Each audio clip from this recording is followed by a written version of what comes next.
Voilà, ça marche mieux comme ça. Bonsoir, bonsoir. Comment allez-vous? On fait des modifs, on fait des essais et on se perd dans tout ça. C'est dur, c'est dur. Donc ce soir, avec un tout petit retard, on va s'intéresser à un gros morceau d'événements et de photos en cette occasion qu'est le Tenjin Matsuri à Osaka. J'ai pas eu le temps d'organiser tout ce que je voulais pour vous présenter les choses, donc on va être sur un mix, ma propre organisation et des recherches. Je vais encore avoir des bouquins à vous montrer à bout de bras. Bon, voilà, ça va être un peu artisanal, mais c'est ça qu'on aime à l'arrivée. Donc, en attendant de voir s'il y a un peu plus de monde au niveau des ressources, quand on se donne la peine d'aller jusqu'à des comptoirs, on a plusieurs ressources qui sont disponibles, qu'on peut acheter, plus ou moins intéressantes. On a d'abord les ressources qui sont japonisantes. On a des petits livrets qui sont vendus au sujet du Osaka Tenmangu, qui est le temple, le sanctuaire majeur de l'organisation de Tenjin Matsuri, qui sont des fascicules entièrement en japonais, alors vraiment fait à la japonaise. Voilà, je fais pareil au niveau de la présentation. Vous voyez, c'est coupé, c'est écrit à partir de ras du bord, c'est coupé vraiment limite. Le papier, voilà,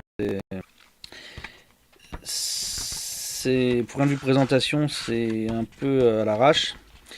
Petite chose intéressante au niveau de ce livret-là.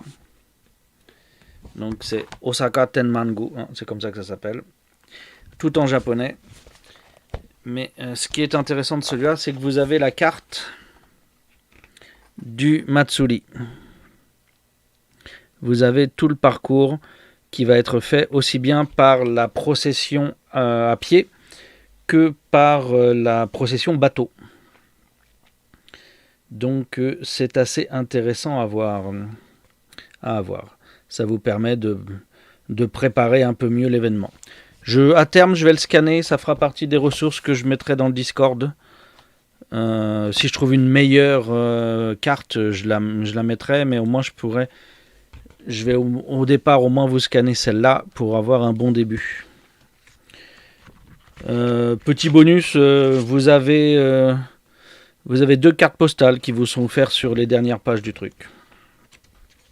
Donc voilà. Vous avez ça. L'autre, c'est un peu mieux mis en page. C'est davantage sur l'histoire en fait de Michizane et de ce sanctuaire-là.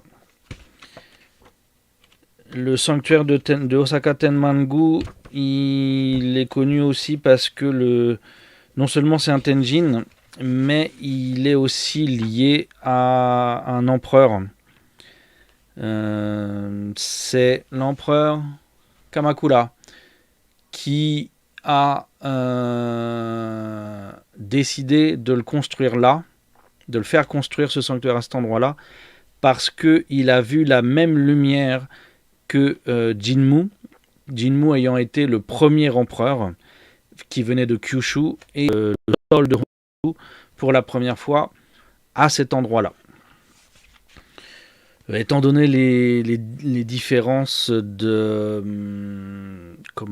terrain à travers les âges, parce que c'est un bassin Osaka, c'est difficile à croire, mais bon, il y avait peut-être une île à l'époque à cet endroit-là. Allez savoir. Mais voilà. Donc ça, c'est les 2 petits fascicules qui sont pour vraiment les japonisants. Salut Victor. Pour les non-japonisants, vous avez accès à ce livre-là, qui lui est spécifique au Tenjin Matsuri. D'accord.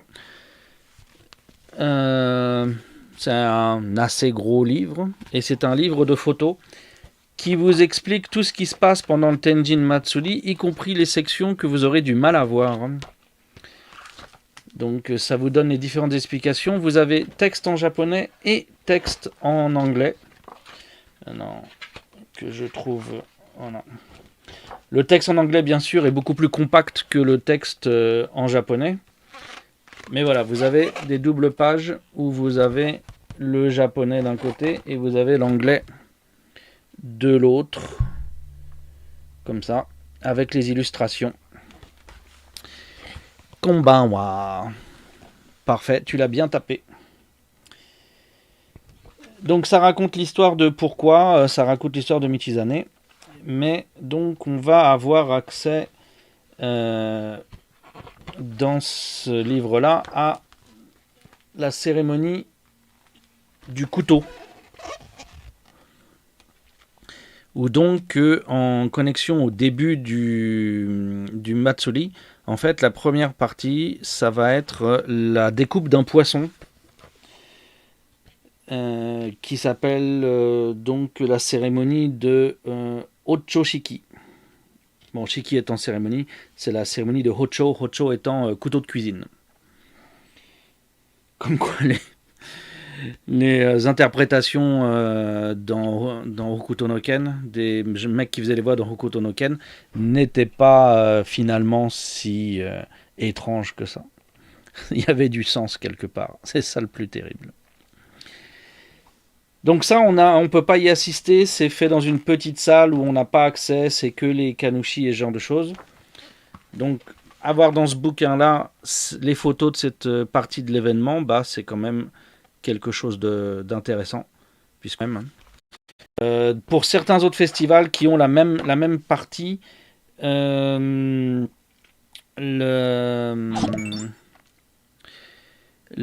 dire, cette cérémonie-là est plus visible et a été filmée.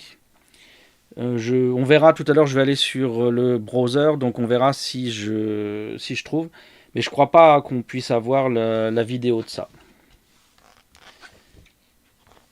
Donc voilà. Ensuite, on nous parle des différentes danses qui sont dans le hall principal. Et puis des différents défilés qui vont se pointer au fur et à mesure. Ouais, mon problème pour approcher le livre, c'est que mon micro est dans le chemin. Donc il faut que j'arrive. Voilà. Là, ça pourra aller peut-être. Non, parce que là, je me retrouve avec le machin. Non, l'autre côté. Voilà, on va y arriver comme ça. Ok. Donc vous allez avoir des photos de parties qui sont difficiles à voir ou pas. On va revenir sur la question. J'ai pas scanné le livre encore, mais on a vraiment des tonnes et des tonnes de photos de très belle qualité dans le truc. Donc si vous voulez ramener un beau souvenir de choses que vous n'aurez pas forcément vues, salut Monsieur N'Officiel. Je vous conseille ce livre-là. Je sais plus combien il coûte. Il coûte assez cher, je pense. Je crois qu'il coûtait 3000 yens. Mais... Non, oh là, non, pas du tout. Le prix officiel est de 6500 yens. Oh punaise, j'ai déboursé de l'argent là. Fou. Pour acheter des livres, je vois jamais la dépense. Tu pourrais utiliser le téléphone sur un trépied, filmer la page à plat sur ton bureau et injecter l'image sur Ops. Pour la prochaine fois, oui. Parce que là, je pense que si en live, je m'amuse à essayer de faire la manif, vous allez pas aimer. Mais ouais, je pensais à ça ou une webcam en plongée. Parce que j'ai un petit promontoire au-dessus de moi. Mais ouais. Avec une petite je me demandais si avec une petite webcam pas chère ça pouvait se faire. Après j'ai pas beaucoup d'espace devant moi. Dans les choses intéressantes dans ce bouquin aussi, vous avez par exemple l'emploi du temps qui est indiqué. Vous avez le tableau du temps qui est là. Hop, on s'approche, voilà. Donc c'est pratique d'avoir ce genre d'informations pour préparer son shooting ou sa journée de visite. Donc grosse recommandation comme souvenir, si vous aimez avoir des jolies photos, et après même en préparation, ça peut être intéressant à acheter aussi. Donc voilà. Donc nous sommes sur Tenjin Matsuri. Il est avec une partie anglaise là, l'emploi du temps en fait. Il y a une partie en anglais, donc ça passe. Donc, au niveau de ce qu'on va voir aujourd'hui, Tenjin Matsuri, c'est 2 jours et demi maintenant. On a 24 et 25, mais il y a également des activités le 23. Les activités du 23 sont des nouvelles activités qui se greffent, mais qui font pas partie du Matsuri vraiment en entier. Et donc, on a le défilé des filles. On a le Girl no Mikoshi. Et donc, ce sont des groupes de jeunes femmes qui portent leur omikoshi sur l'épaule, comme les mecs, hein, et qui vont faire un tour au niveau de la grande Shotengai. Parce que le Osaka Tenman-gu, il est le long de la plus longue Shotengai du Japon. Qui commence là et qui finit au nord, largement au nord du côté de plus loin que Tenma même. Et donc cette partie-là est nouvelle, elle est officieusement intégrée au Matsuri, mais officiellement non. Donc voilà.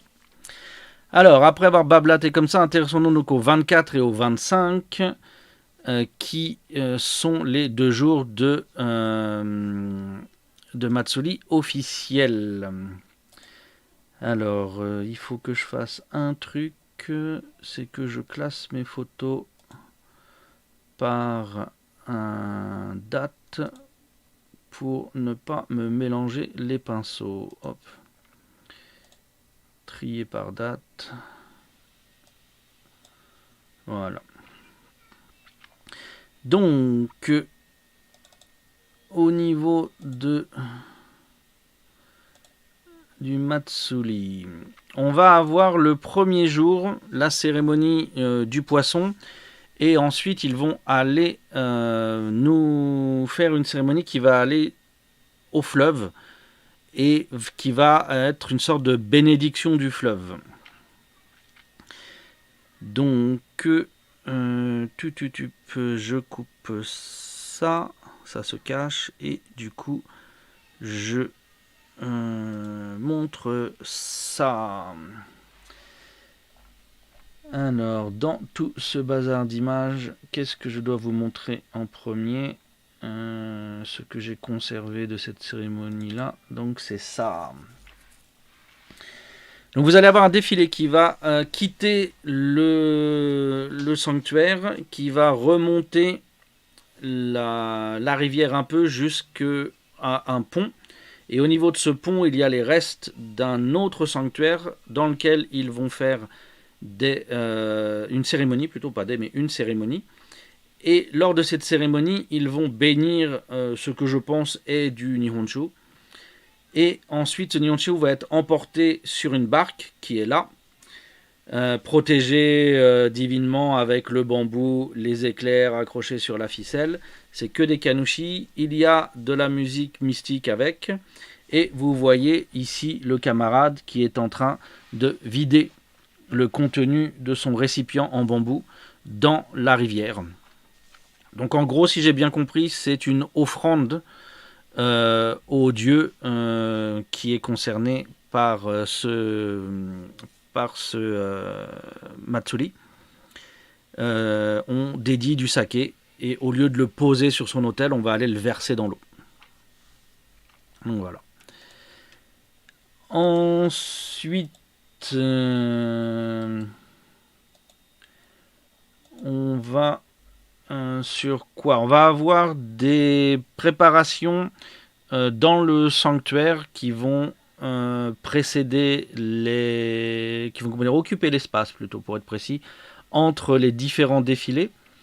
Et donc vous allez avoir des musiciens qui joue principalement du tambour. Donc là, vous en avez deux. Il y en a un qui joue du tambour. Est-ce que je peux zoomer dedans? Piouf, ouais. Donc vous en avez un en background qui est en train de taper sur un gros tambour. Et puis vous en avez un qui joue sur la casserole, qui est là, qui fait un gling gling gling gling, qu'on a déjà vu au niveau du festival de Ikutama. C'est le même instrument qui est utilisé. Et accompagnant cette musique, eh bien, on aura la danse du dragon, qui sera effectuée. Quel verbe je peux mettre dans ce cas-là? Il y aura la danse du dragon qui se passera de la sorte. Donc c'est une danse qui est... ça c'est Shinto. Hein. C'est lié au Shinto là. Le Tenmangu, c'est un type de sanctuaire.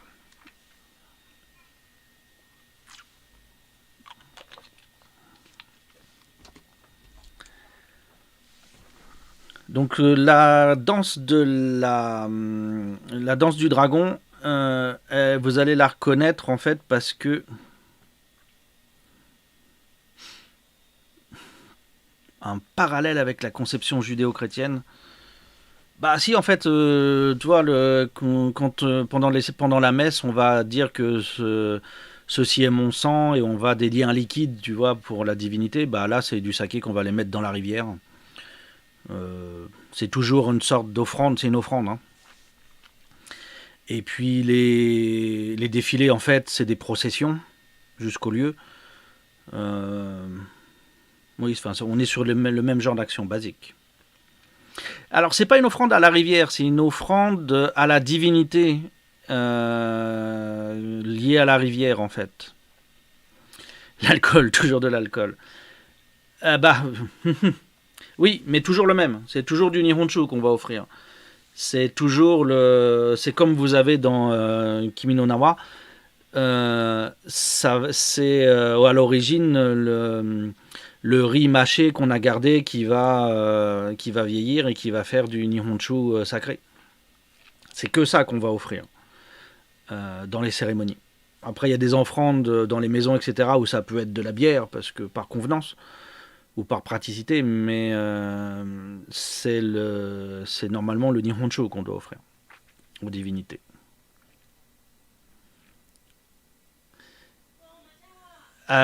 Oui, c'est plus réaliste la divinité de la rivière qu'un bonhomme qui marche sur l'eau. Oui. Sachant que donc, on est dans la représentation du monde où en fait chaque cours d'eau est un dragon. Qui n'est pas forcément nommé, mais le cours d'eau, c'est le dragon asiatique. Hein. C'est une divinité de l'eau, le dragon, ici. Donc c'est pour ça qu'on a ici là, une danse du dragon qui est faite. C'est lié au fait que voilà, c'est un esprit ou une divinité qui peut avoir l'aspect d'un dragon, en fait, à laquelle on s'intéresse. Mais en fait, il y a beaucoup de mélanges parce que ça peut aussi être comme à Kyoto, une divinité qui est liée aux conséquences des rivières. Quand les rivières ont des crues trop importantes, on va avoir des problèmes d'épidémie, etc. Donc on peut le prier pour empêcher certaines choses, en fait. C'est la même rivière qui est honorée à Gion et à Osaka. C'est celle qui descend entre les deux villes. Et donc on a une approche un peu différente. Donc on a cette danse du dragon qui est faite. Ils dansent pendant des heures. Ils se relayent, ils sont plusieurs danseurs, minimum un homme et une femme. Il y a 2 ans, quand j'ai fait les photos, ils étaient 3 ou 4 à se succéder. Il y avait les 2 danseurs confirmés et puis 2 jeunes qui participaient. Faut que je vois si j'arrive à retrouver les photos. Voilà, ça, lui c'était un des danseurs confirmés. Donc le dragon, il a toujours les 2 doigts. Je pense que ça doit être les moustaches du dragon ou les griffes. Les griffes, ça doit être plus réaliste quand même que le. Les deux griffes avant du dragon, je pense. La moustache, ce serait con, en fait. Donc voilà. Attendez que je fasse le ménage. Pouf. Est-ce que j'ai d'autres choses de la danse du dragon? Oui, ici j'ai les formes. En fait, j'ai essayé de mettre dans l'ordre, mais que dalle, j'ai mis dans l'ordre en fait. C'est que chi. Enfin bon. Ok. Là, voilà. Donc c'est à base de contorsion que cette danse se fait.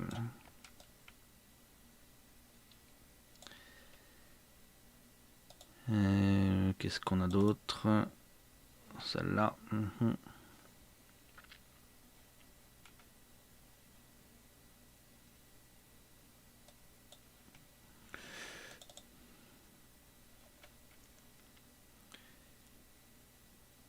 Celle-ci. On peut retrouver, pour ceux qui ont regardé les Chevaliers du Zodiaque, quelque part on retrouve une certaine complémentarité entre les deux mains qui fait un peu penser à la lance et au bouclier de Shiryu. Il y a toute une représentation qui est vraiment une dimension culturelle partagée entre la Chine et le Japon.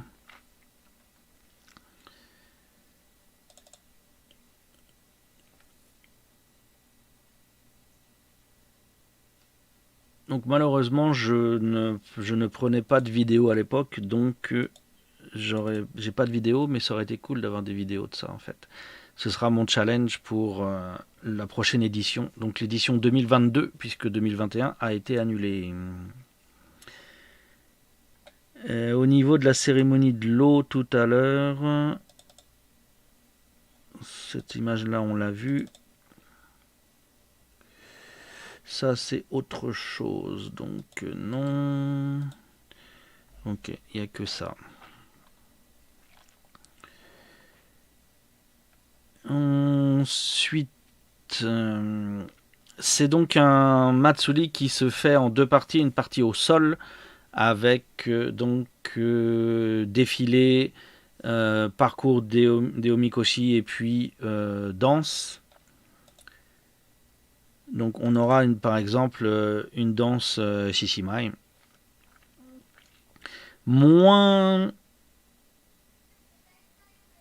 spectaculaire que à Ikutama Jinja, même si c'est les mêmes danseurs, parce que là ils se dispersent un peu plus en fait, ils ont besoin de durer plus longtemps et on n'a pas souvent les trois lions ensemble en fait.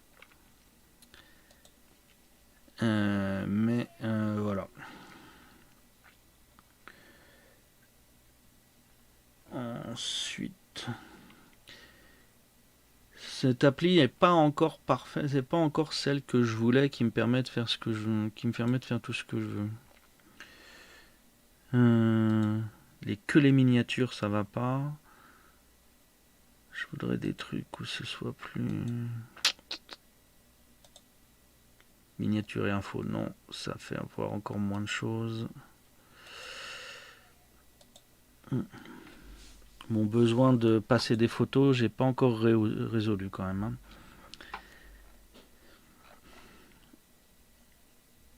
Hein. Alors, ok. Donc on va juste faire une pause sur celui-là. On va revenir sur le bouquin. Je vais essayer de vous montrer sur le bouquin parce qu'ils ont une ou deux photos qui mettent dans l'ordre de meilleure manière.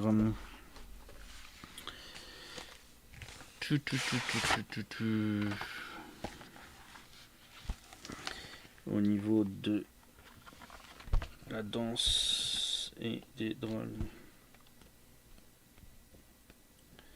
Ah, et puis pour le saké aussi.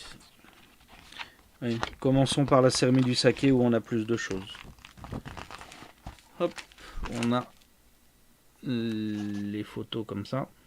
Donc c'est en plein centre-ville. C'est juste devant l'île sur laquelle on était en IRL hier avant la catastrophe de la data. Ils descendent le long de la rivière, ils montent sur leur petit bateau pour faire le truc. Où est-ce que j'ai vu la photo? photos des danseurs.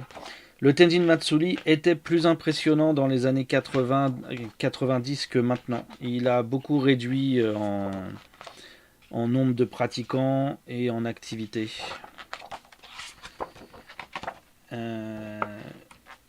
Voilà.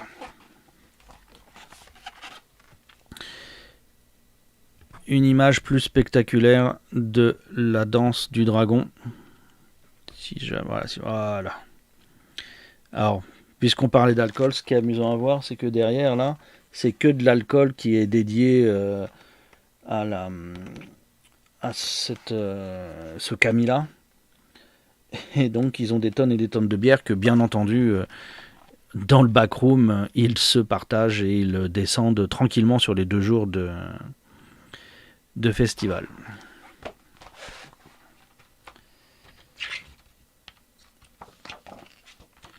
Au niveau des Shishimae, voici quelques photos de leur danse.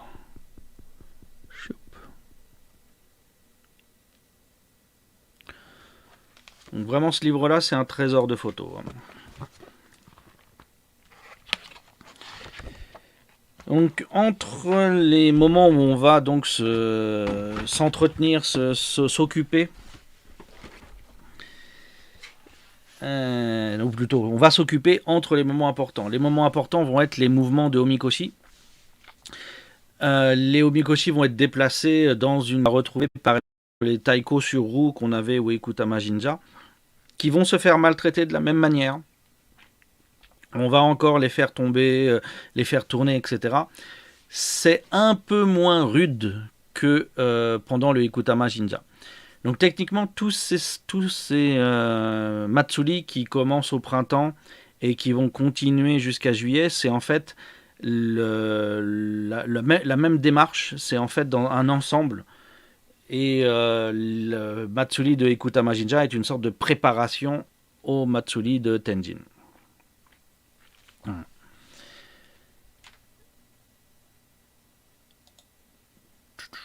Non, c'est pas encore le browser que je veux faire, c'est les images. Bon, alors ce qu'on va faire, c'est que je vais vous montrer les images les unes après les autres et que je vais les expliquer. Sur le premier soir, mais principalement sur le deuxième soir, il y a toute une partie de défilé de bateaux sur la rivière. Et donc à l'époque moderne, les invités, les groupes organisateurs ont des invités, des VIP, qu'ils vont mettre sur des barges, que voici, et ensuite les barges vont participer au défilé. Donc le fait de faire ça, ça a changé la nature du défilé sur l'eau, parce que auparavant les embarcations étaient forcément petites. Donc on avait énormément d'embarcations qui participaient au défilé. On avait vraiment une nuée de petits bateaux. Chacun venait avec son bateau en gros, quoi. On avait 10-15 personnes maximum par bateau visiblement. Donc comme chaque bateau voulait peut-être être un peu unique, ils avaient des costumes et des trucs. Mais depuis qu'ils sont passés aux barges là qui transportent 250 personnes chacune, eh ben forcément on a beaucoup moins de bateaux présents et c'est un peu moins cool. Donc pour vous montrer ça, je vais essayer de retrouver l'image. Voilà.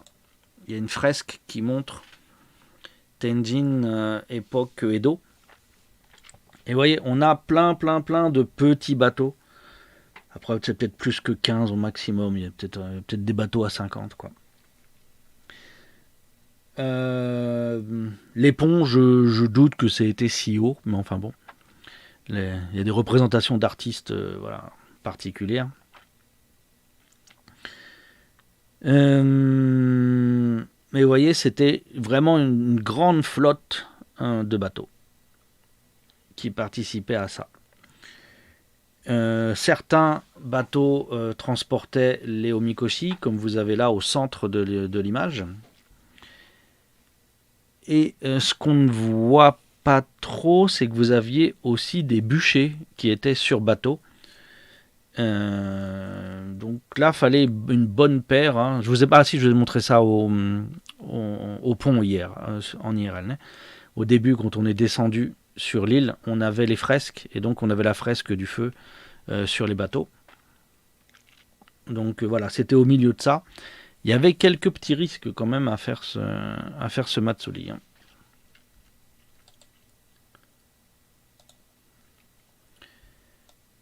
Ensuite, dans la partie qui reste des bateaux,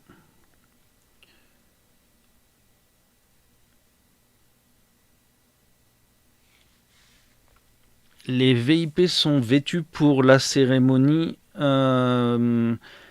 C'est forcément de bon ton de venir en yukata. Le kimono serait intenable parce que c'est en plein été, il fait super chaud. Mais ouais, le yukata est assez courant, quoique je pense pas obligatoire. Hein. Après, ceux qui participent, qui portent des trucs, ils vont pas être équipés comme ça. Ils vont avoir des happy et des choses dans le genre. Il y a des vidéos sur le Japon de sortes de guerre, et oui, il y a des grands ponts comme ça. Oui, dans certains lieux, on a des grands ponts comme ça, mais je doute que là où c'est à Osaka maintenant, c'est été de la sorte. C'est sur des rivières où il y a peu de fond qu'on a des grands ponts bien arqués et tout. On devait avoir un beau pont, mais pas qui monte si haut. Quoi. C'est vraiment le travail de la perspective, à mon avis, qui est un peu abusé. Il y a dû y avoir des noyés, des chavirages. Oui, probablement. Maintenant, il y a des petites vedettes de sauveteurs en rivière, pas en mer du coup, qui sont de garde pendant l'événement. Maintenant. Donc voilà, donc on a les bateaux pour le show, les Dragon Boat, donc les bateaux à rameurs. Il y en a 2 ou 3, ils sont plus très nombreux. Et donc ils vont faire leur tour 1 ou 2 fois dans la journée pour le show, pour s'exhiber un peu. Et ensuite, eh ben, ils participeront à la procession sur la rivière le soir.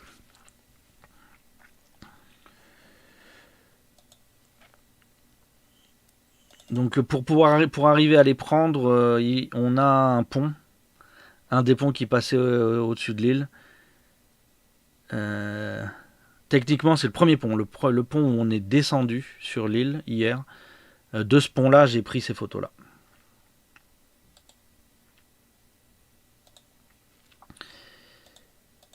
Sur Terre, défilé en costume. Donc là, c'est des participants, hein, c'est pas les VIP. Ils vont transporter les omikoshi, ils vont représenter certaines personnalités historiques célèbres. Donc l'animal qui est sur le omikoshi, c'est un phénix.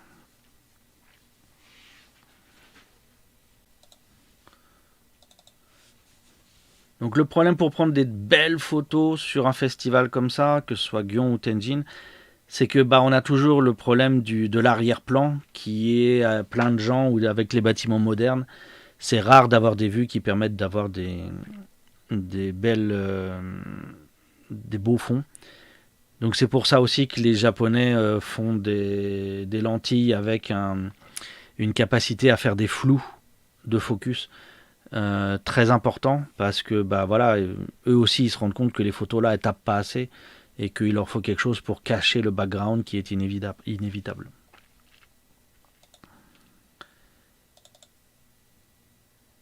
Voilà. Il y en a qui ont plus de bol, hein, qui représentent des personnes aristocratiques de l'époque, donc qui sont à cheval. Il peut même y avoir des enfants. Le sanctuaire principal de Tenmangu, c'est celui que vous voyez au fond, là, ici. On est vraiment dans l'axe de l'hôtel. Et puis vous remarquez à côté des chevaux, donc on a non seulement les gens qui tiennent les rênes des chevaux, mais on a également les gens qui ramassent les excréments équestres pendant la cérémonie. Dans le sanctuaire, on nous montre des personnages importants de l'histoire, entre autres en fait, les camarades de Michizane. Il n'y a pas beaucoup d'explications, elles sont que en japonais, mais les costumes sont très beaux. Le fond est correct pour faire des photos sympas si vous aimez ce genre de choses. Donc c'est une sorte de petit trésor que le sanctuaire partage à ce moment-là, nous laisse voir à ce moment-là. Après, de temps en temps, on a des petites vues qui peuvent se libérer et qui sont sympas. Ça, c'est la première année où je suis allé prendre des photos. Donc, la plus grande partie des photos, je les ai faites il y a 2 ans. Donc ça, je l'ai fait il y a 3 ans.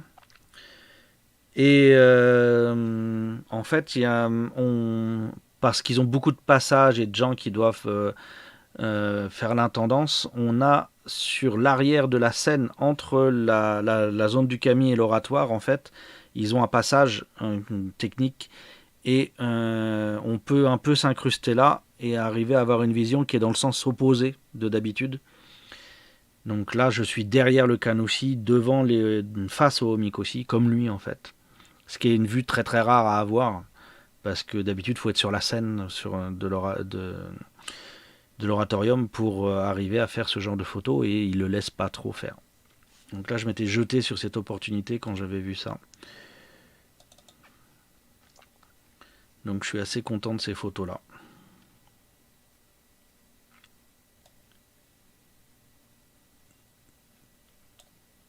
Oups. Il y a aussi celle-là.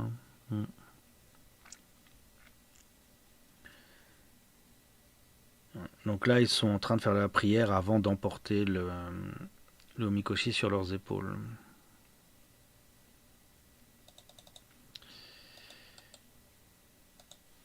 Ensuite, qu'est-ce qu'on a de beau ici? Qu'est-ce que c'est ça?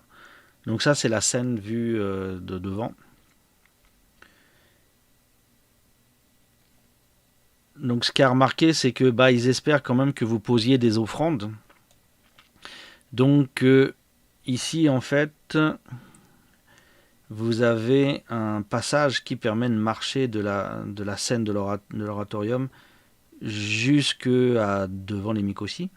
Mais donc c'est juste un petit passage, un petit parapet, petit pont. Et puis vous voyez que c'est vide sur le côté, ici et ici. Et en fait, là, c'est un grand bassin en fait de tissu pour recueillir l'argent que les gens jettent. Il y a beaucoup de sanctuaires où ça se passe comme ça. En fait, ils vont aménager devant la scène un espace assez large avec une grande étoffe. Et les gens vont lancer leurs donations, souvent de loin. Donc c'est pour ça que c'est un truc assez large, dans le trou, sans faire attention. Et ensuite, ils vont simplement, en tirant l'étoffe, ramasser l'argent qui est là. Bien sûr, ça demande beaucoup d'organisation. Donc vous avez des parapets, des choses qui sont installées. Vous avez des tours sonos et lumière qui sont installées également. C'est un équipement genre concert en fait qui est mis là-dessus, quoi, dans la cour du sanctuaire. Ça c'est pas une photo nécessaire, ça non plus c'est pas l'idée du siècle. C'est dans les petits sanctuaires annexes, dans les petits hôtels annexes qui sont ouverts juste pour l'occasion. Vous avez là encore des offrandes, etc. Et j'ai chopé une ou deux photos. Il y a du grain de fou sur la photo. Donc ça, c'est un sous-hôtel pour Michizane encore. Ça, c'est la porte principale quand elle est décorée. Donc vous avez un anneau de purification avec qui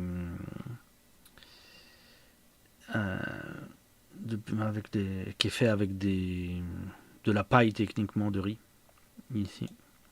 Et puis vous avez du bambou aussi.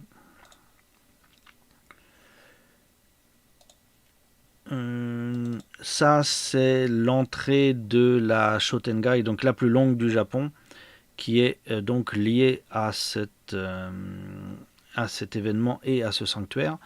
Donc c'est Tenjin-bashi. Deuxième partie, parce qu'il y a une toute petite partie avant l'autre côté de la rue qu'on est en train de traverser là. Mais là, on a 2 km en continu. Ouais, je crois 2 km 1 en continu ici. Sur ça. Et vous avez Tenjin et ses 3 acolytes. Tenjin étant le dieu de la connaissance.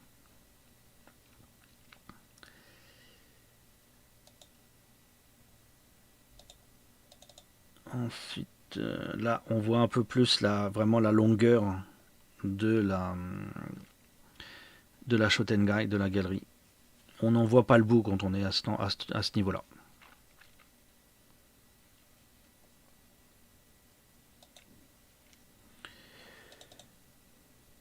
Bien sûr, dans les rues annexes, c'est yatai, yukata, bouffe, bouffe, bouffe et bouffe. On s'empiffre de tout ce qui traîne. Vous avez des dizaines et des dizaines de yatai tout le long de la rivière sur la zone du Matsuri. Et donc les gens, à 80% de la journée, vont passer leur temps là, s'asseoir, manger, et vont attendre le soir pour voir le défilé de bateaux et le feu d'artifice. Donc là, les gens, c'est pas des kimonos, mais c'est des yukata. Vous voyez que les filles le font assez sérieusement, elles ont les guettas bien et tout là. Par contre, les mecs, ça part facilement accompagné d'un t-shirt, de basket et de machin quoi.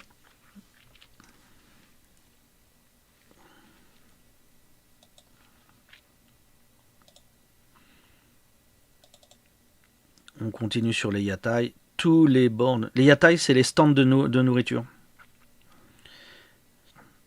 Les offrandes, c'est principalement du nihonshu.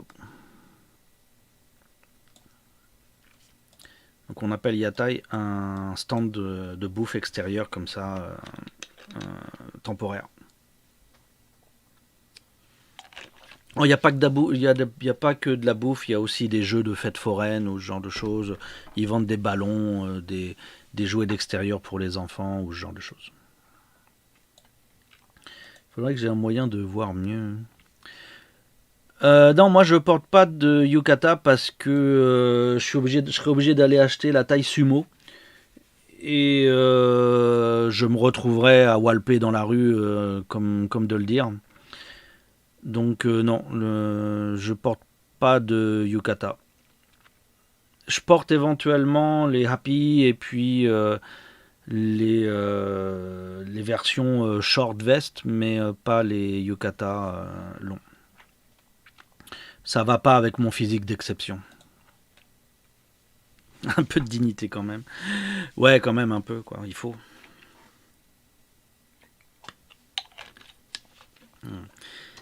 Mais quand on va dans ce genre de choses, ma fille, oui, on la met en yukata et il est arrivé à ma femme de se balader en yukata. Ouais.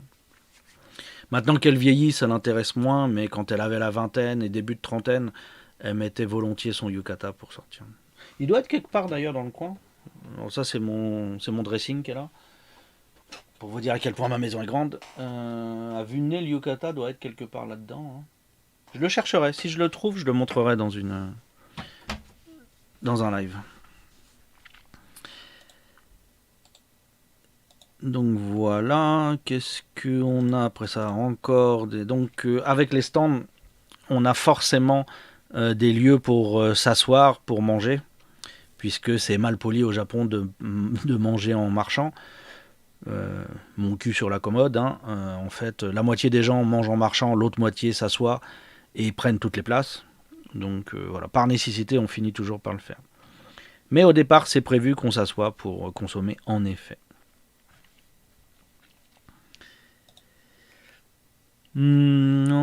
Ensuite, ça c'est le grand pont de Temmabashi, celui qu'on a vu dans le background derrière nous au début de l'IRL. Donc ça c'est les gens qui vont au Matsuri. Et là encore, on voyait qu'il fait encore assez clair, on est encore assez tôt. C'est pas le pic Au pic, là, c'est vraiment dans le métro, on est tous à touche-touche, voilà. C'est le métro Heure de Roche. Mais pas de souci pour des gaijins d'appropriation culturelle. Non, non, les Japonais sont très contents si on essaye de mettre des kimonos ou des yukata. Ils sont contents qu'on essaye de vivre le vêtement. Et des gens qui portent encore du traditionnel au quotidien.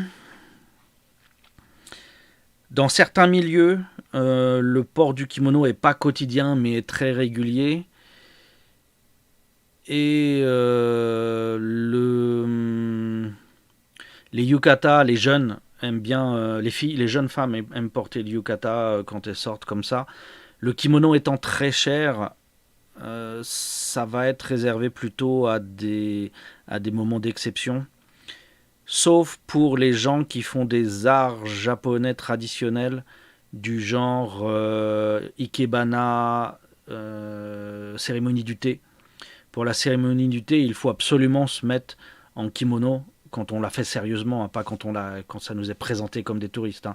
Quand on étudie vraiment la cérémonie du thé, il faut se mettre en kimono. Ouais. Donc il y a un usage, il y a un port régulier, mais pas quotidien. Je n'irai pas jusqu'à dire quotidien. Mais quand tu te balades au Japon, tu peux voir tous les jours des gens en kimono, hein, des femmes en kimono. Pour ce qui est de l'appropriation culturelle, non, les Japonais, ils s'en battent le steak en fait de l'appropriation culturelle. Pour eux, ils sont plutôt contents qu'on montre un intérêt pour ça. Par contre, si une star faisait un vêtement autre qu'elle appellerait kimono, il serait pas joie. Parce qu'un kimono, c'est ça, quoi. Même si le sens veut dire simplement vêtement, en fait, la chose qu'on porte, euh, ça les ferait chier que quelqu'un crée un autre vêtement et l'appelle kimono, quoi. Il peut créer son nom comme il veut, mais le kimono, c'est ce qu'ils font eux. Donc voilà, ça.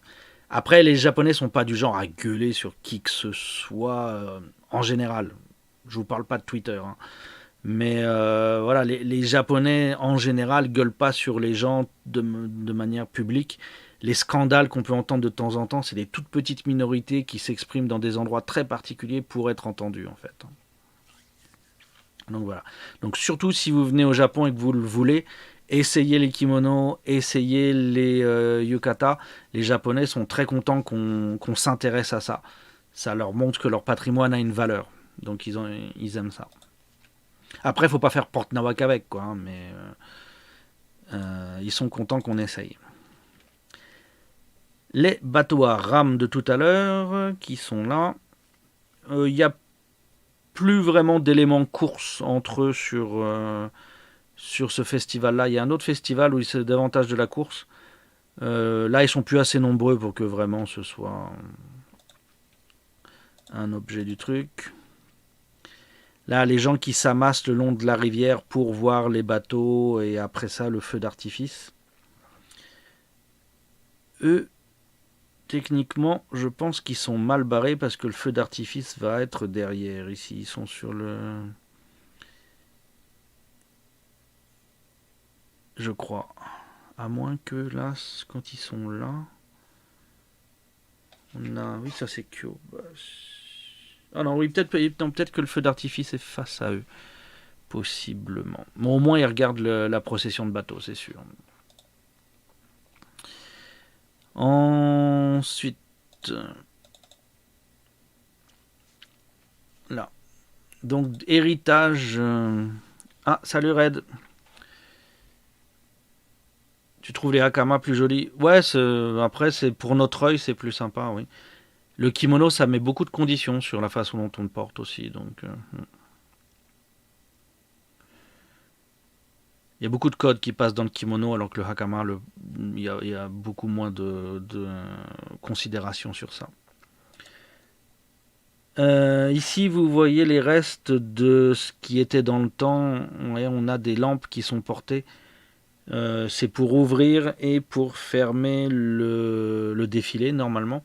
Vous trouvez la même chose sur les flottes du Gion Matsuri à Kyoto. Vous avez ces grands murs de lampions qui sont des sortes de, de portes au Matsuri en fait. Et vous voyez que c'est sur un bateau industriel maintenant, c'est plus du tout sur une petite barque en bois kawaii et tout, quoi. C'est pas du tout le délire à l'heure actuelle. Ensuite, là, une vue un peu plus large. Donc les gens s'amassent. Et donc, si j'avais raison, en fait, les gens, ils vont avoir ils vont avoir le feu d'artifice dans le dos, parce que oui, je pense qu'il est là, le feu d'artifice, derrière le bâtiment blanc, en fait, ici.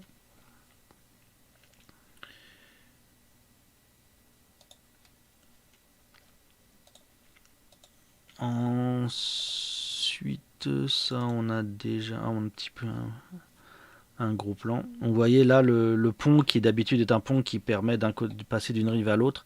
Il est fermé au trafic de 18h à 23h le 25. Donc dès qu'il fait noir et qu'il y a les bateaux qui passent, le feu d'artifice qui se lance, cet endroit-là est bloqué. C'est dommage, ce serait le meilleur endroit pour faire les photos, mais à mon avis, ils ont peur qu'il y ait trop de monde qui monte dessus et que le truc s'effondre en fait. Je pense que c'est une mesure de sécurité. Voilà la foule du soir. On est dans les mêmes niveaux vraiment que Gion Matsuri. On est dans le même nombre de personnes. Mais là où à Gion, ça va être seulement le soir, ça va être à partir de 18h. Sur Tenjin, vu qu'il y a des activités pendant toute la journée, la foule au total est plus importante, je pense.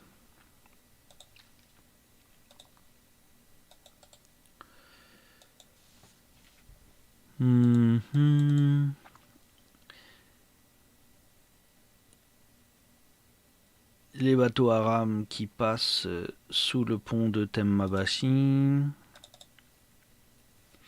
Donc là encore, vous voyez, c'est pour ça que les focales très larges sont intéressantes pour arriver à oblitérer le fond. Parce que bon, le fond industriel, là, c'est pas super ragoûtant quand même. On a fait plus sexy comme truc. Une tentative de photo de nuit. C'est une catastrophe, cette photo. Pas grand chose à en tirer. Dans le défilé de la journée, je me suis attaqué au portrait parce que c'est ça que je cherche à avoir sur ces événements-là. Les gens font pas toujours un effort de comédie, de représentation. Donc c'est assez dur de trouver les bonnes photos qui parlent bien. J'ai eu plus de chance sur Gion et surtout sur les porteurs. Dans tous les festivals, les porteurs dans les forts ont des visages qui sont beaucoup plus intéressants. Là, c'est pas des gens qui jouent la comédie, qui se font passer pour des personnages historiques, mais c'est les membres actuels de l'organisation qui est montré là, quoi. Peut-être que la plupart du temps, l'organisation est moins prestigieuse qu'avant, mais il en reste quelque chose, et je pense que c'est juste les descendants qui sont là, en fait. Donc, ils sont là à titre personnel. Lui, j'ai beaucoup aimé son visage. J'ai aimé sa bouille. Je l'ai trouvé très très bien. C'est ma meilleure bouille sur Tenjin, ce brave homme.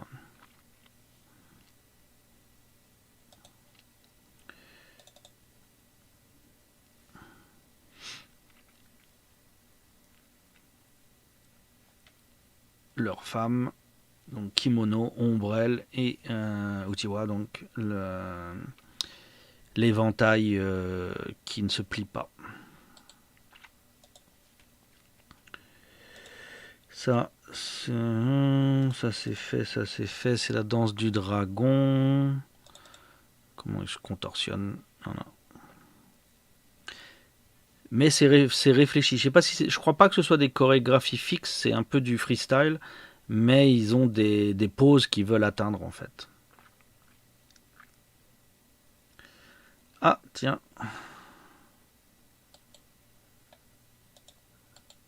Alors, machin. Pouf. Ouhou, mon deuxième ban. Voilà. Donc voilà, comme je disais, ils veulent atteindre, comment dire, ouais, atteindre certaines pauses. En anglais, on dit strike a pause, je sais pas. Ils veulent prendre une pause à un moment ou à un autre, mais entre les pauses, en fait, ils font un peu ce qu'ils veulent visiblement. Les Mikos sont déguisés et je sais pas trop pourquoi, mais leur manager harangue la foule avec des blagues, ce qui fait que voilà, tout le monde se marre. Elles ont des jolis chapeaux fleuris.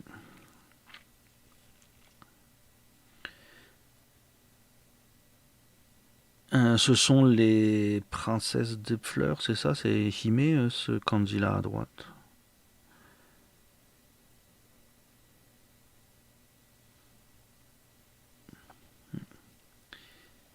Donc, c'était dur de prendre les photos parce que le mec était vraiment dans le chemin et donc c'était dur. Elles sont nombreuses, hein, il y a tout ça. Et leurs kimonos sont sympas, c'est des jolies couleurs. Le blanc comme ça avec le bleu, c'est quand même très très esthétique. On voit ce genre de design de mélange de deux unis, de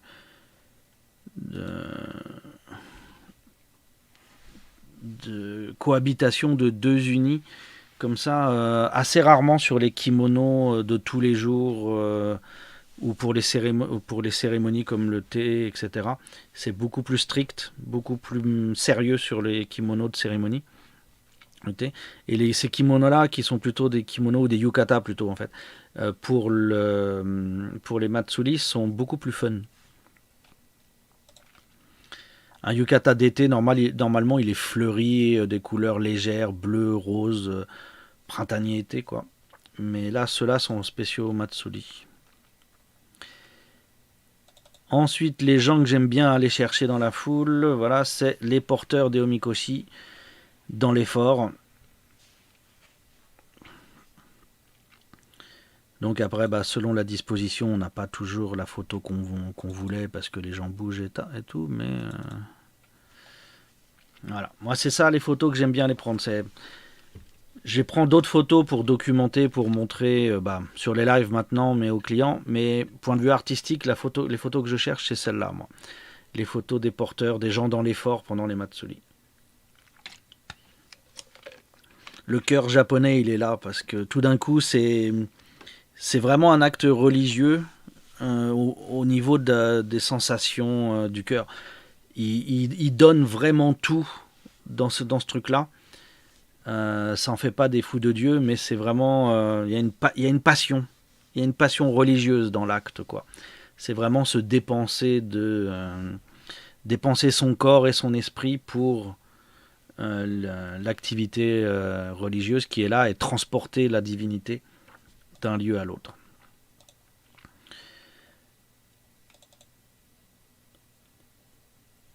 C'est super lourd, les mecs souffrent, hein, donc voilà, ils sont pas toujours dans des positions faciles.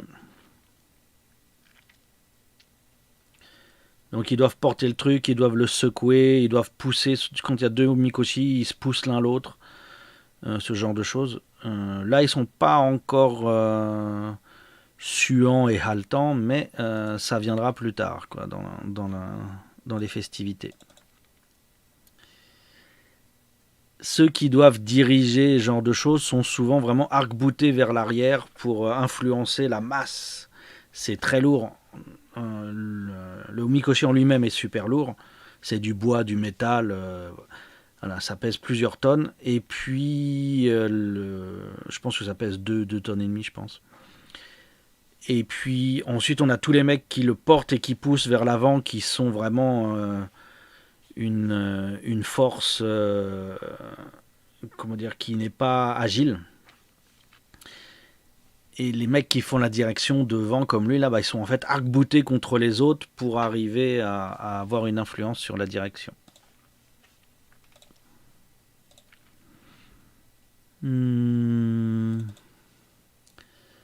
Les Miko de tout à l'heure qui vont faire la cérémonie avant de faire le défilé. Une sorte de bénédiction, si vous voulez.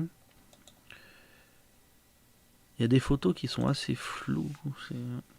Ça, c'est la troupe de danse des comiques et du Shishimai.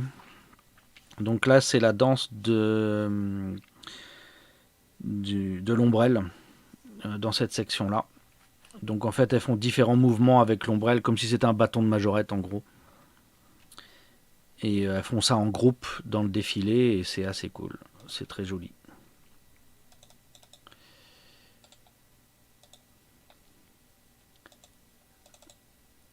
Voilà, le dragon, le lion que je vous ai montré tout à l'heure.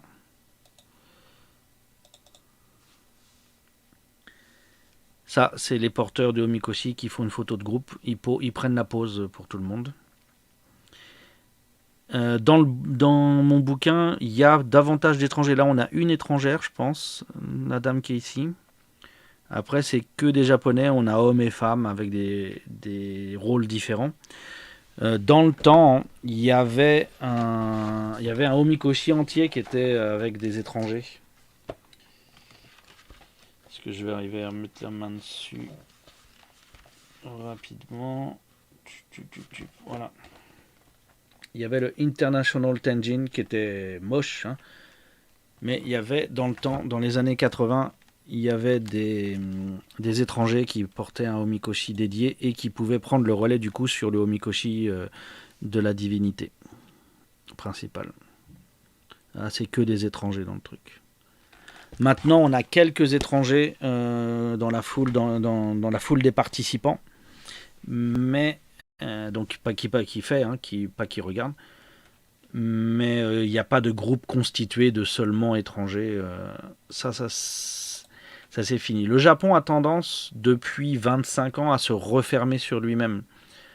Au début des années 2000, c'était la dernière génération qui s'intéressait encore à aller vers l'extérieur.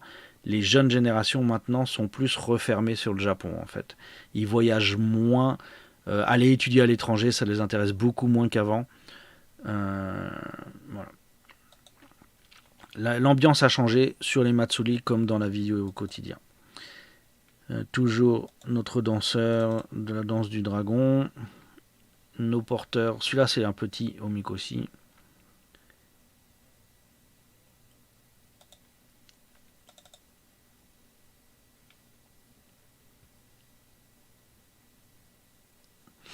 Ils sont en train de crier, hein. C'est pour ça qu'on a des bouches ouvertes et des machins. Là, ils gueulent en même temps, hein. Faut pas croire. Ça, c'est quoi? Ah, c'est le Phoenix portable. Ouais, ça, je vous en ferai une transcription éventuellement. C'est pas super intéressant à lire ici. Les danseurs, donc le groupe de Shishimai avec les ombrelles. Du coup, là, un des étrangers qui participe. Il est dans une des équipes. Il participe à porter, mais voilà, il est seul au milieu d'un groupe de japonais, quoi. Il n'y a pas de.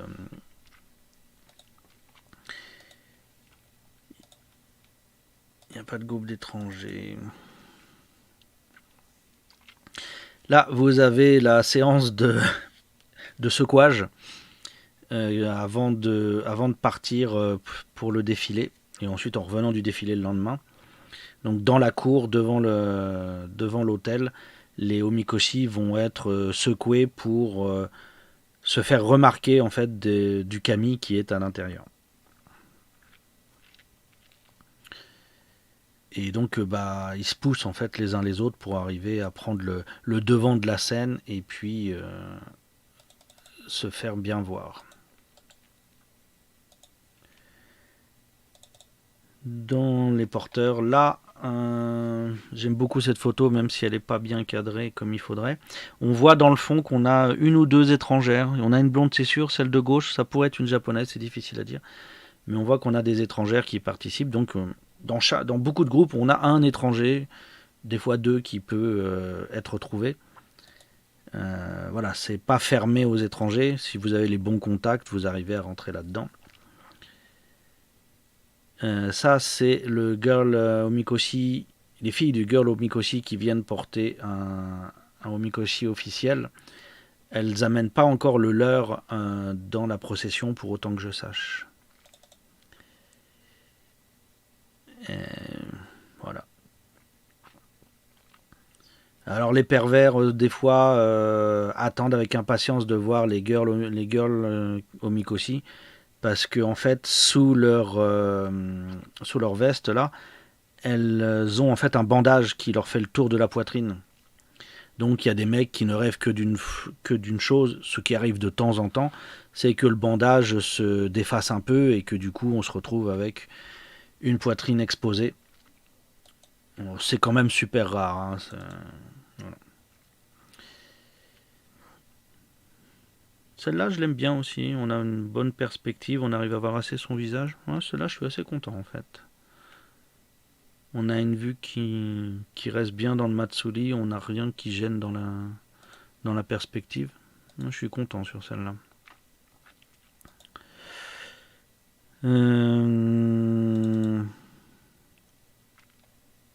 Il y a des femmes de tous les âges. Hein. Ça va en gros, je pense, de 16 à 50, je pense. De toutes les origines sociales aussi. On peut faire des théories sur comment cette dame a perdu autant de doigts.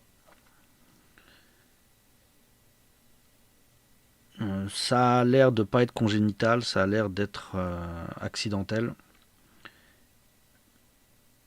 Donc voilà. Je n'ai aucune idée. Je ne sais pas du tout si elle est liée à quoi que ce soit. Je n'ai aucune information sur la question. Vous avez des très jolies filles qui participent, bien entendu.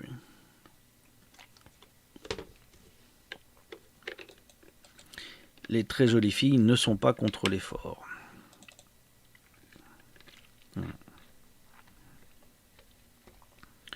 Je sais pas où mon appareil a fait le focus sur cette photo, c'est terrible, c'est vraiment dommage.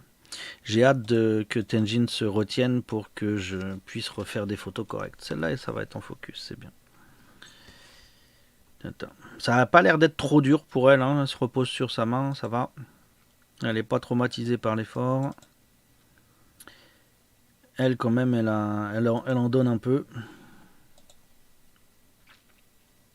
Cette photo-là, elle est cool. Elle est suffisamment bien cadrée, ça va. Moi, je suis content de celle-là.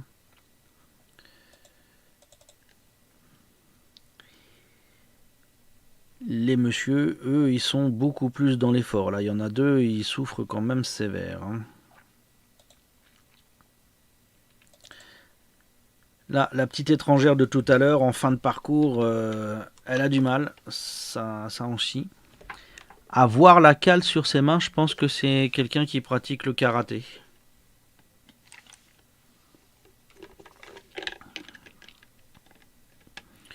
Je pense que ça, c'est des traces de frappe de karaté. Entraînement sur sac.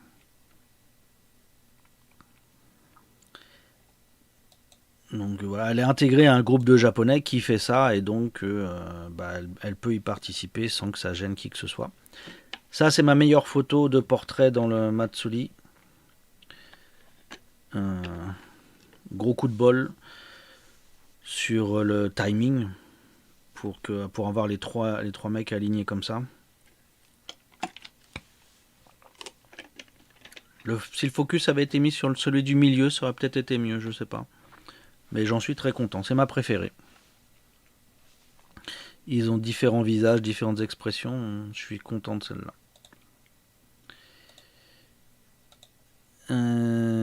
Tu peux...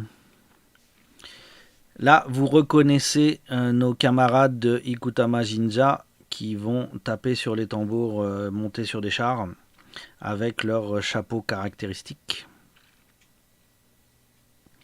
Donc il y a des séances de pause, hein, ils se prennent en photo. Pour eux, c'est la fête. C'est pas que de la représentation, c'est aussi une fête pour eux.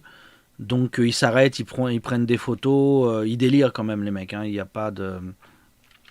C'est pas le défilé du 14 juillet avec des militaires, c'est vraiment des gens où c'est pour leur propre intérêt qu'ils le font, pour leur propre fun. Et on a la chance qu'ils nous laissent en fait le voir et en profiter.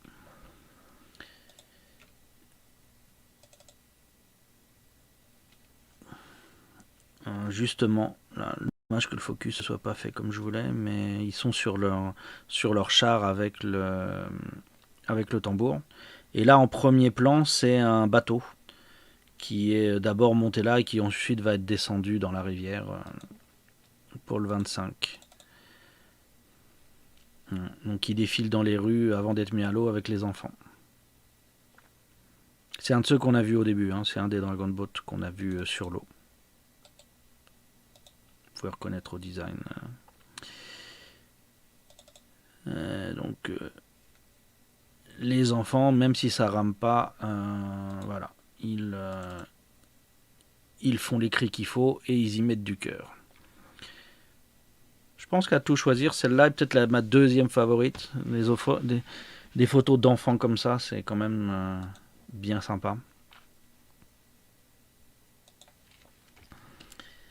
Donc voilà. Ensuite, les mêmes enfants à la fin de leur section. Fin de leur section.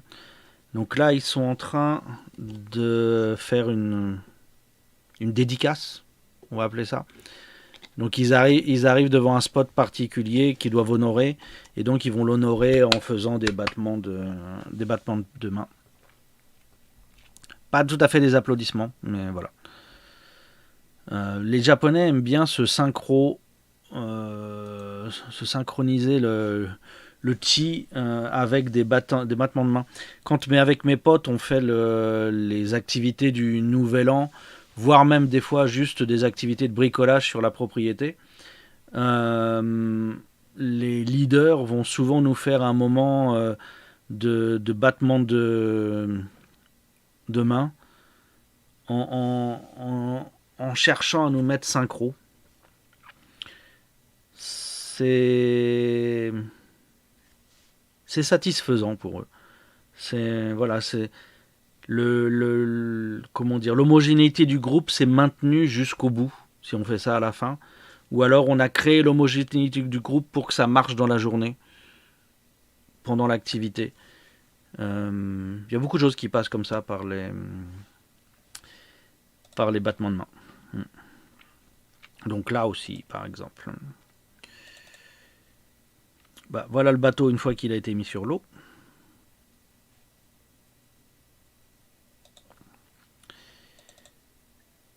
Nos camarades batteurs, avec lui là, l'homme à l'embonpoint, qui a un bâton avec un fanion là, lui il donne les instructions aux pousseurs du char pour obtenir les déplacements qu'il faut, qui sont nécessaires pour aller d'un endroit A à un endroit B. Mais également, c'est eux qui vont donner la cadence pour malmener les batteurs en jetant un peu partout.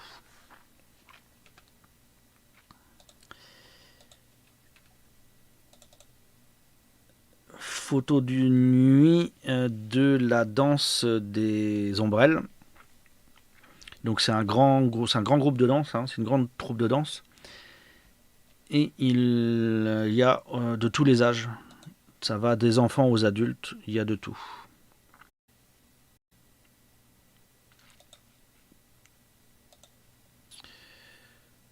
Dans une dragon qu'on a déjà vu. Bien entendu, c'est un acte national. Pas nationaliste, mais national quand même. Donc on voit le drapeau japonais à différents endroits. C'est reconnu en fait un peu comme des jours fériés. Le Omikoshi qui se fait secouer.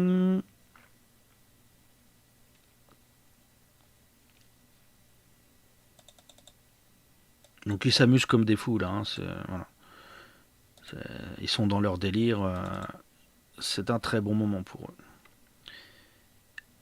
Ça, c'est donc la même troupe que tout à l'heure, mais l'autre jour.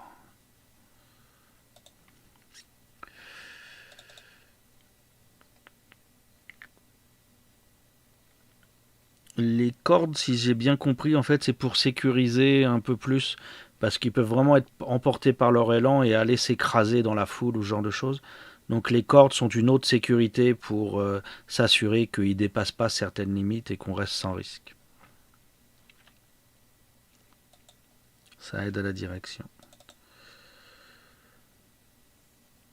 Ça, c'est des porteurs dans le défilé, mais c'est pas un omikoshi, il me semble.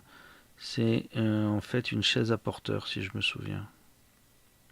Pour ça qu'ils ont des costumes, ils travaillent pour un aristo, en fait.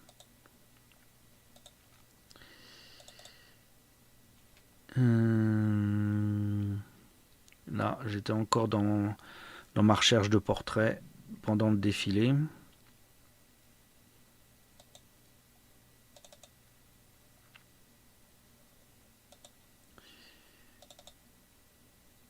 Mes voisins participent. C'est le papa et le fils. Et donc, ils participent au défilé. Ils sont dans le groupe de la danse du dragon. Le fils, on l'a sur d'autres photos. C'est lui qui tape dans la casserole. Et donc, voilà, ils étaient contents de me voir et ils sont venus me poser pour faire la photo. Et j'ai réussi la photo.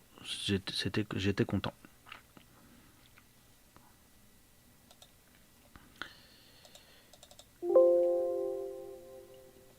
Dans le défilé, la danse des ombrelles, donc tout en marchant. Donc vous voyez qu'on s'adapte au moderne, hein, dans le corsage, elle se fixe le téléphone pour pouvoir l'emmener avec elle. Le côté festif fait qu'on peut quand même, on n'est pas obligé de suivre des règles super strictes qui feraient chier tout le monde. Les plus jeunes danseuses.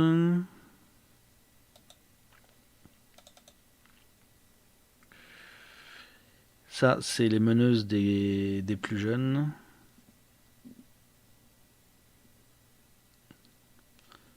Celle-là aussi est pas trop mal. Le focus est bien sur elle. C'est assez satisfaisant. Ça, on a déjà vu. Je suis où là. Bien sûr, il y a des musiciens avec les danseuses parce que sinon, danser dans le silence, ce serait pas l'idée du siècle. Donc voilà, le tambour qui marche avec elle. Tambour et flûtiste. Celui de droite, elle joue des castagnettes en quelque sorte.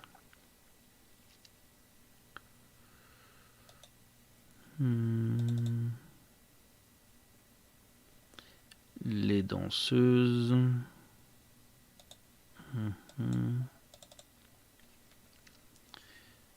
Flûtiste et tambourin.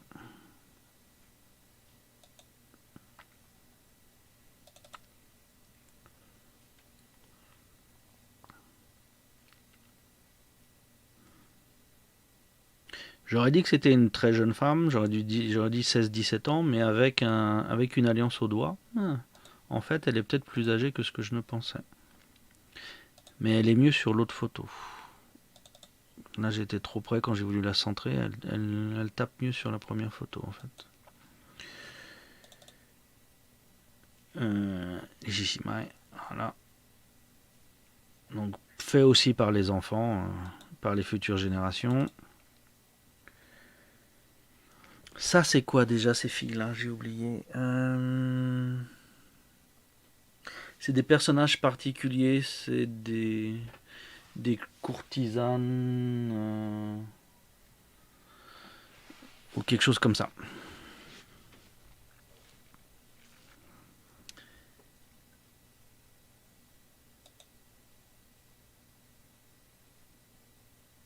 Attendez, ça me keblo. Est-ce que j'aurai l'explication dans le livre?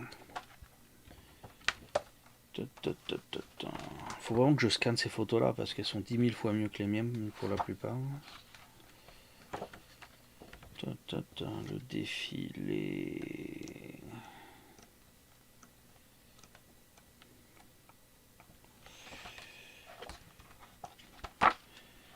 Le livre est surtout plus centré sur les bateaux que sur le reste.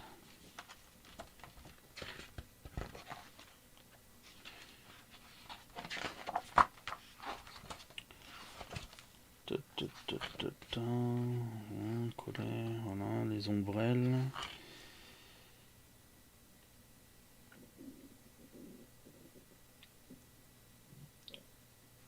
Ce sont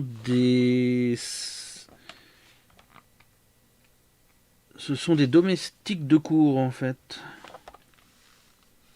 Ok.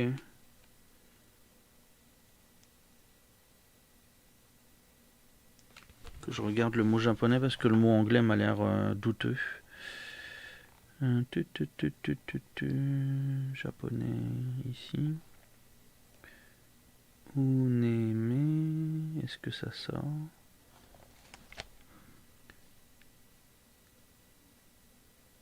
Ouais, ça n'a rien à voir en fait, Uneme. C'est pourquoi ils disent waitress.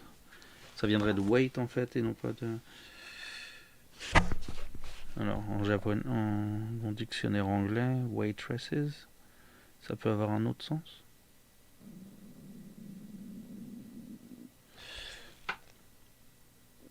Non, dans le dictionnaire, il n'y a pas d'autre sens. Donc, le sens en japonais, c'est uneme. Et en fait, ce sont des jeunes filles de cour pas encore mariées. Donc, ce sont des débutantes, techniquement. Je pense. Le concept de débutante, chez nous, ça doit correspondre à ça à peu près.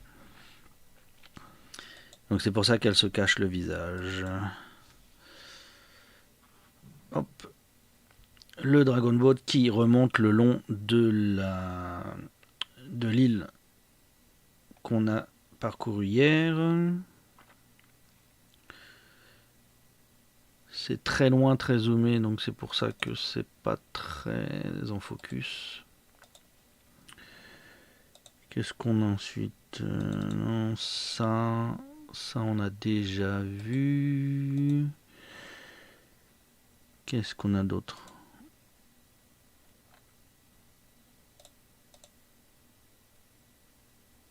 Le fils des amis, hop, qui est là. Ça c'est quoi?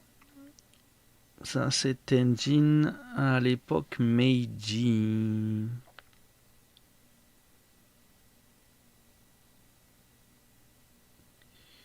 Beaucoup moins impressionnant du coup.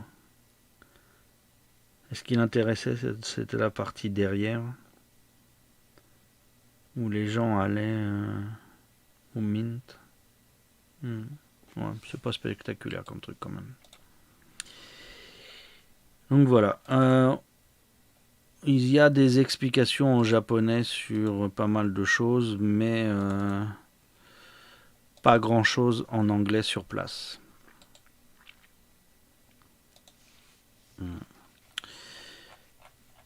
Donc voilà ce que j'ai sur Tenjin Matsuri. Donc ce que je vous propose de faire maintenant, c'est d'aller voir un peu sur YouTube, parce que si on met de la vidéo dans l'histoire, ça fera des choses plus intéressantes.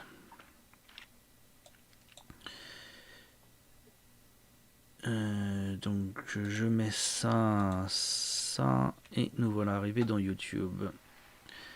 Je sais pas si vous aurez le son. On va voir. Donc j'ai fait une recherche simple en Lomadi, Tenjin Matsuri, et on a déjà pas mal de petites vidéos qui sortent. Donc on va déjà s'intéresser à ça.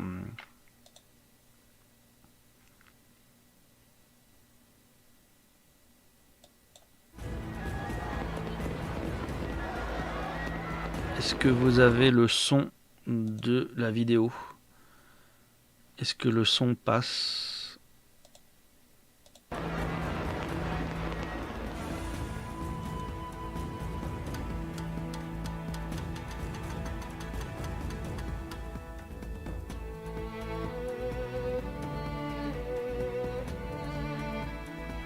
Oui, ok, merci Shenril.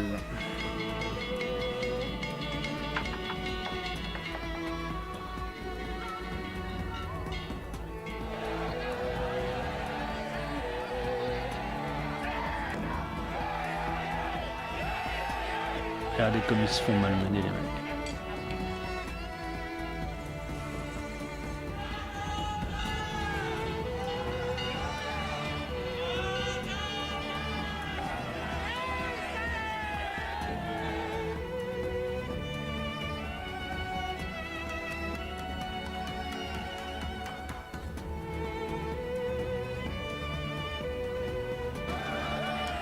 Et sur les barges, ça fait du peuple quand ils sont dessus.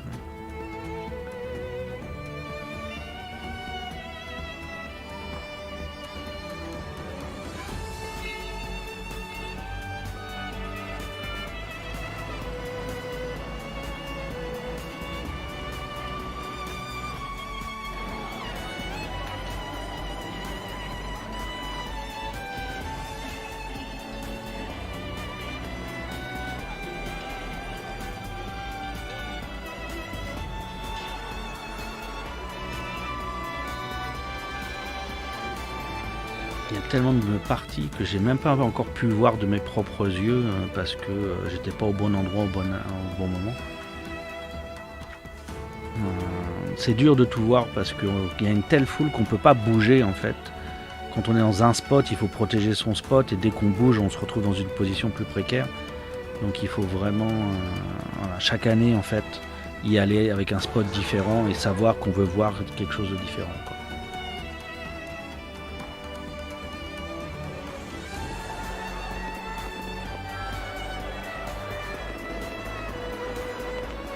Donc un très très beau feu d'artifice chaque année. Et j'avais tout à fait raison tout à l'heure, c'est bel et bien dans leur dos pour les gens. C'est exactement la vidéo.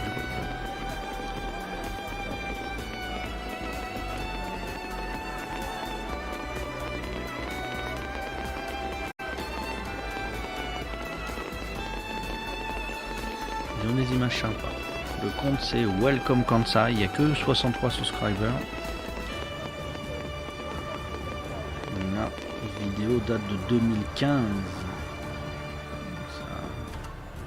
Voilà. Un truc court mais qui donne envie, je trouve quand même. On voit bien l'énergie qui se déploie autour de ça. On va juste jeter un œil, ils ont d'autres trucs.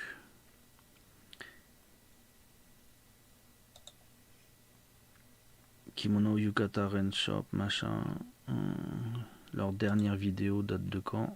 Il y a 4 ans. Alors, ils ont un petit peu abandonné depuis. Mais ils avaient du petit contenu sympa pour l'époque. Dommage. Hop. Ensuite, voyons la vidéo suivante. Ça, c'est le Girl Mikoshi. Ça, c'est les batteurs qui se font... Oh, c'est une belle image.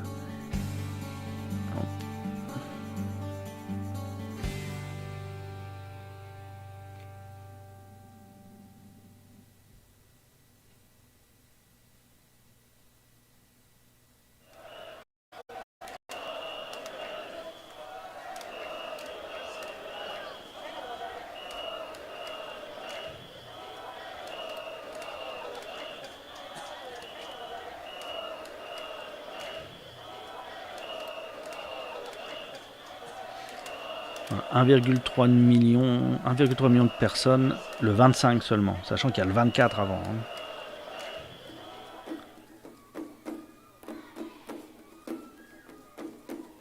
C'est Chayes qui a fait ça, donc c'est une boîte. Ils ont que 171 subscribers et Chayes, c'est dommage pour eux.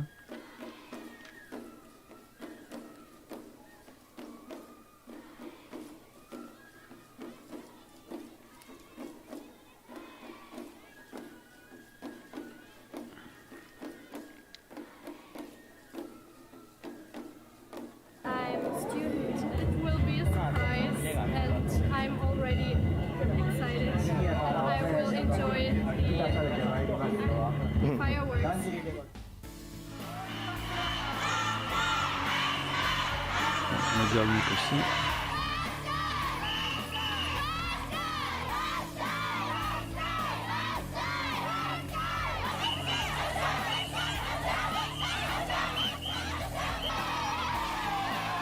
Les filles qui ont passé des auditions, tiens, faudra voir. Ah, ça, je savais pas que ça existait. Ah, c'est la partie qui est à OBP, ça. Ah ouais, ok.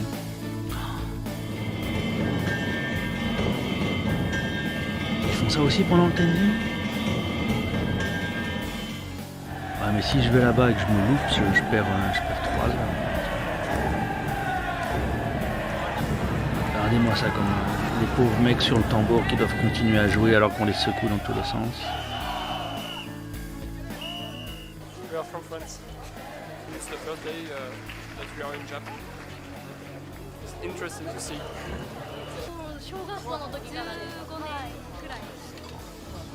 Elles y sont encore, je les ai vues l'année où je suis allé prendre des photos, ces deux filles-là.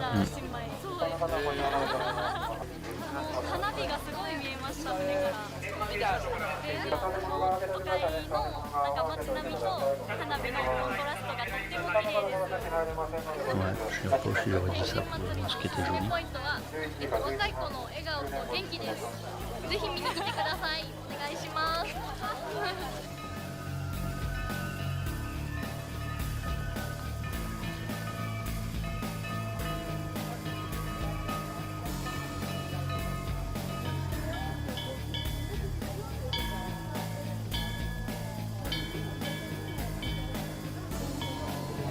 Donc No, c'est la danse qui ressemble à ce qu'on trouve, c'est le théâtre qui ressemble à ce qu'on trouve dans les danses de sanctuaire, tandis que le Bunraku, c'est le théâtre de marionnettes.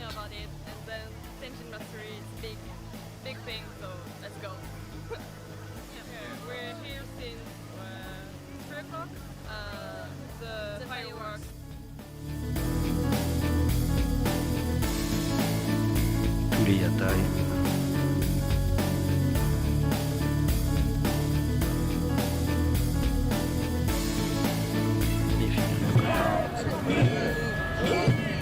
Le feu d'artifice.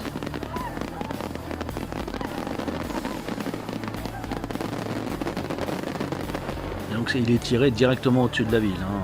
C'est vraiment de la ville au-dessus de la rivière, on va dire. On est complètement en ville.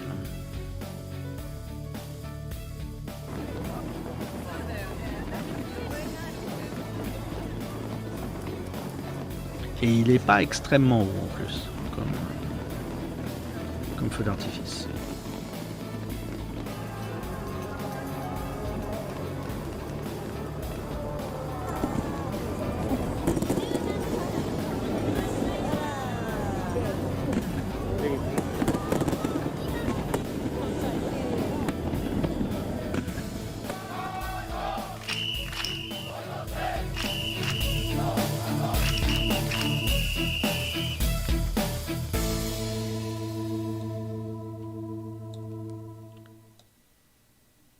Non, Etchayes c'était en 2016. Est-ce qu'ils produisent encore des choses, Etchayes? Non, et leur vidéo ça s'est arrêté il y a 4 ans aussi. Ah, ils avaient un talento étranger qui bossait pour eux à l'époque. Mais ça s'est arrêté.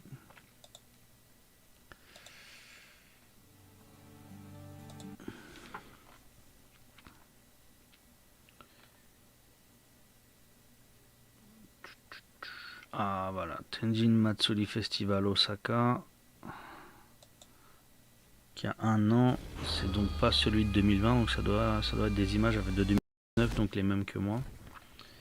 Je sais pas quelle langue c'est.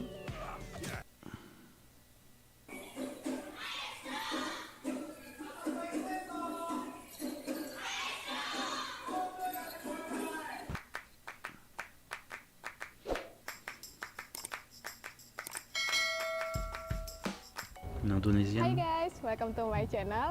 Hari ini gue mau nge-share ke kalian nih tentang festival yang cukup sebuah festival tahunan yang diselenggarakan di kota Osaka.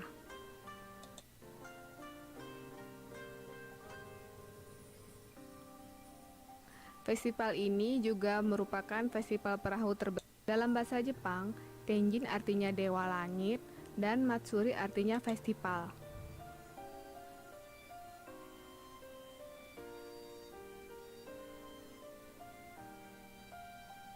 Festival besar lainnya adalah Gion Matsuri dan Kanda Matsuri yang Elle était en train de faire des images à peu près au même moment que moi. Cherchant bien, on voit peut-être ma tronche derrière. Tenjin Matsuri adalah festival musim. Hari festival berlangsung, Raku menggunakan Voilà, arrivé en vidéo, ça nous donne ça, quoi. Qu'est-ce qu'elle a sur la nuit? Pemandangan yang sangat indah. Kalian juga bisa menikmati jalan-jalan di pinggir sungai, melewati stand-stand jajanan yang buka.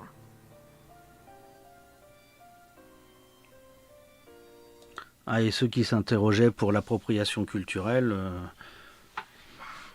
Saat festival ini. voilà. Elle s'est payée le petit truc, le petit tour en yukata. Hop.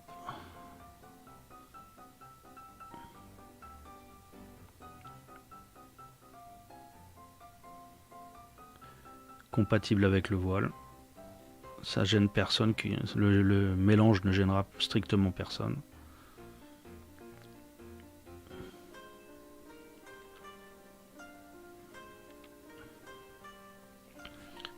Ça ne pose vraiment aucun problème quand on est étranger de se balader en tenue traditionnelle, kimono si on peut, ou yukata.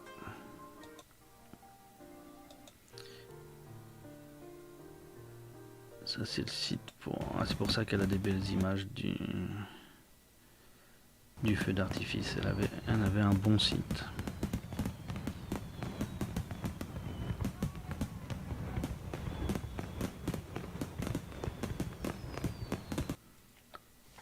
Donc voilà.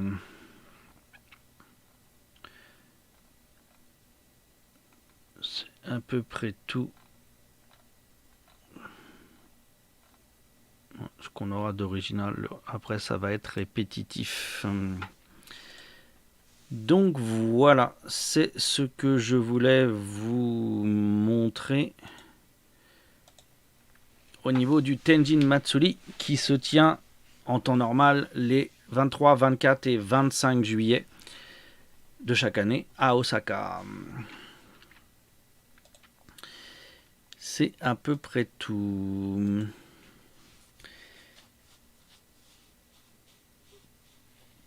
Je vous remets une dernière fois le conseil.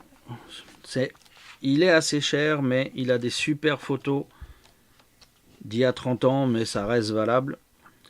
Il vous donne des informations sur l'organisation, mais donc le livre Tenjin Matsuri qui s'achète au sanctuaire est vraiment un bon investissement si vous voulez garder un souvenir et ou préparer votre venue pendant le Matsuri.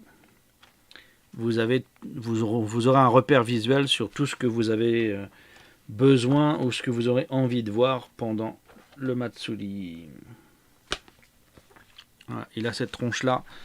Il vient à l'ancienne avec une boîte de rangement cartonnée. C'est un livre luxe. Et voilà. Pour les japonisants, vous avez les deux petits fascicules qui vous donneront d'autres informations. Entre autres, une que je vous relayerai qui est le parcours. Et voilà. C'est tout pour ce sujet d'aujourd'hui. Dans les autres nouvelles, il n'y aura pas d'IRL dans les jours à venir entre le fait qu'il pleut des cordes et que c'est prévu pour durer 3 jours, le fait que je n'ai plus de data et que la ville est vraiment en état de vie suspendue là. Osaka, enfin Umeda est complètement fermé. Il y avait tellement peu de magasins ouverts, encore moins que pendant le lockdown de l'année dernière. Donc il n'y a vraiment pas grand chose qu'on puisse faire là maintenant. Donc la conjonction de facteurs fait qu'on ne fera pas d'IRL avant la semaine prochaine. Par contre, j'essaierai de faire des petites pastilles. Je vais travailler sur le format pastille. Donc une petite demi-heure de Japon avec 4 petits thèmes. Je vais essayer de le tenir. Ça devrait tomber aux alentours de 8 heures pour vous en France. Si vous trouvez que c'est un peu tard, on peut éventuellement bouger ça à 7 heures. Faut me le dire. Vous me le dites ici ou dans le Discord. Et puis j'essaierai de me décaler. Ça reste de l'ordre du possible. Et la semaine prochaine, quand nous reprendrons les IRL, normalement, nous aurons quelques nouveautés parce que j'ai récupéré un peu de matos grâce à grâce à quoi? À mon frère, pour être précis, qui m'a offert du matos pour mon anniversaire. J'ai un frère qui est très très sympa. Et donc, nous bénéficierons, je sais plus ce que j'en ai fait du coup, mince. J'ai un stabilisateur maintenant que je vais pouvoir utiliser et j'ai récupéré également des lentilles pour mettre sur le smartphone pour avoir un plus grand angle. Je vais tester ça pendant mes jours de repos là. Et puis voilà. Sinon, je l'ai pas fait pendant que je parlais tout à l'heure, mais merci à Minimoha d'avoir followé la chaîne. C'était sympa, merci beaucoup. Où est-ce que j'ai mis mes... Si je me mets à égarer direct les choses, ça va pas être cool. Ah si, elles sont là. Je les ai mises là. Je sais pas ce que ça donne. Ah, merci beaucoup, Minimoa. Je sais pas ce que ça donne, mais j'ai récupéré toute une série de lentilles comme ça à mettre sur le téléphone. Hop. Je sais pas ce que ça va donner. Il va falloir regarder le truc.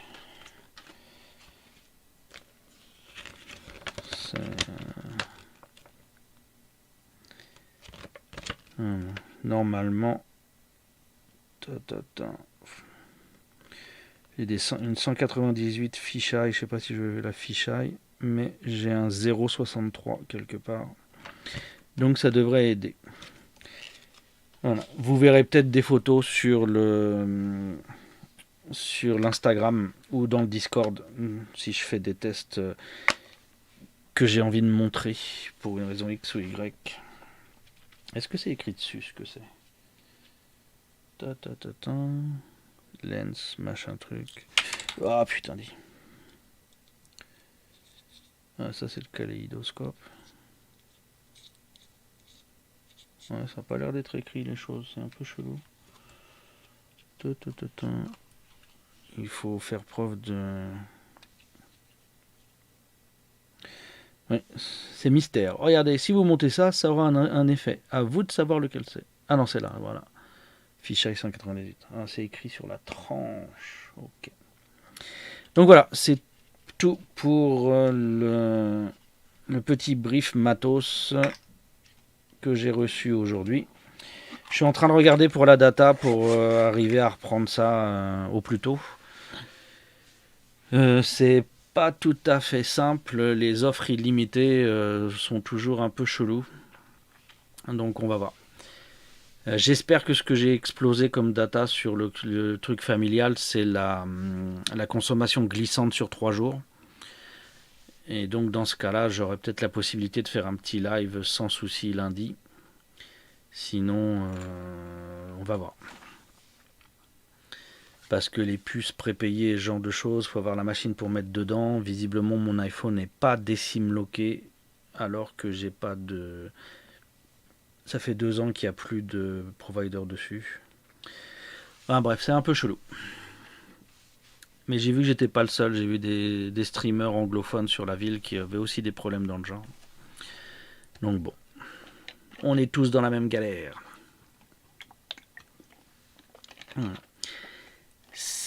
Est-ce que vous avez des questions, que ce soit sur le sujet de ce soir ou sur le Japon ou sur autre chose? On peut faire un petit moment FAQ si vous avez la moindre question que vous voudriez me poser.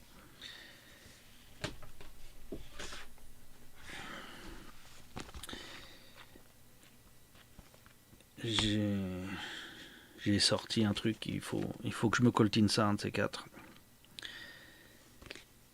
Je sais pas si j'ai le courage. Les auteurs japonais, ça me tue un petit peu.